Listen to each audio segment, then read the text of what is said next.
Enadu Ulahu, and to emphasize that, Nammalwar, the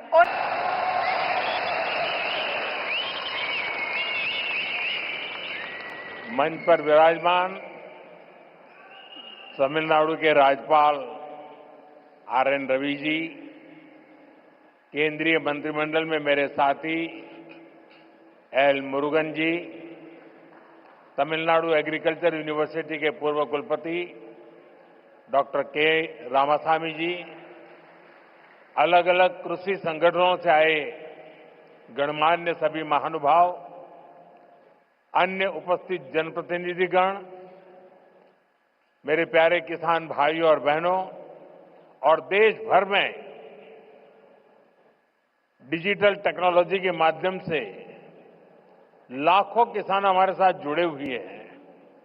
मैं यहां से उनको भी वणक्कम कहता हूं, नमस्कार कहता हूं। और सबसे पहले मैं आपकी भी और देश भर में जमा हुए मेरे किसान भाई बहनों की भी क्षमा मांगता हूं। मुझे आने में करीब करीब 1 घंटा देरी हो गई, क्योंकि मैं आज पुट्टपर्ती में सत्य साईं बाबा के कार्यक्रम में था, लेकिन वहां कार्यक्रम थोड़ा लंबा चल गया तो मुझे आने में विलंब हुआ। आप सबको जो असुविधा हुई, देश भर में मैं देख रहा हूं काफी लोग बैठे हैं, इसके लिए मैं आप सबकी क्षमा मांगता हूं।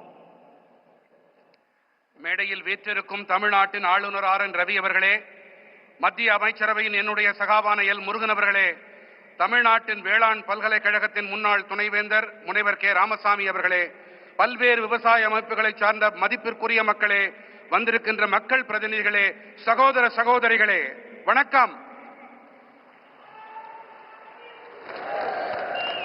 வணக்கம் உங்களுக்கு மட்டுமல்ல, இங்கு டிஜிட்டல் வழியாக பல்வேறு விவசாயிகள், நாட்டு மக்கள் எல்லோரும் இதை கண்டுகொண்டிருக்கின்றார்கள். அவர்களுக்கும் இந்த நாட்டு மக்களுக்கும் என்னுடைய நல்வணக்கங்களை தெரிவித்துக் கொள்கிறேன். மேலும் உரையை துவங்குவதற்கு முன்பாக உங்கள் அனைவரிடமும் சரி, நாட்டு மக்களிடமும் சரி, குறிப்பாக விவசாயிகளிடம் நான் என்னுடைய மன்னிப்பை கோர விரும்புகின்றேன்.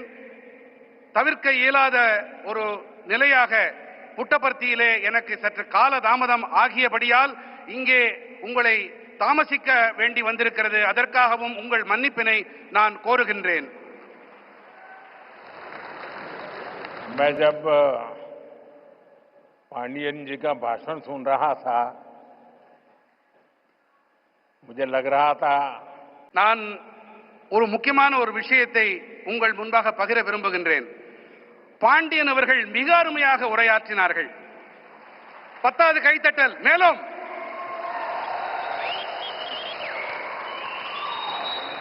அவருடைய உரையை தமிழிலே இருந்ததால் என்னால் முழுமையாக புரிந்து கொள்ள முடியவில்லை. சிறுவயதில் நான் தமிழையும் கற்றிருக்கலாமே என்று அடிக்கடி நினைப்பதுண்டு. இன்று பாண்டியன் அவர்களுடைய உணர்வு மயமான இந்த உரை, அந்த முழுமையாக அதை புரிந்து கொள்ள முடியவில்லை என்றாலும் அந்த உணர்வு என்னை தொட்டது.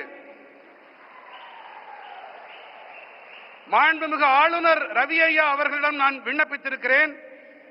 பாண்டியன் அவர்கள் ஐயாவுடைய உரையை அதனை ஹிந்தி மொழியிலே அல்லது ஆங்கிலத்திலே மொழியாக்கம் செய்து எனக்கு தெரிவித்துக் கொடுக்குமாறு அவரிடம் விண்ணப்பித்திருக்கிறேன்.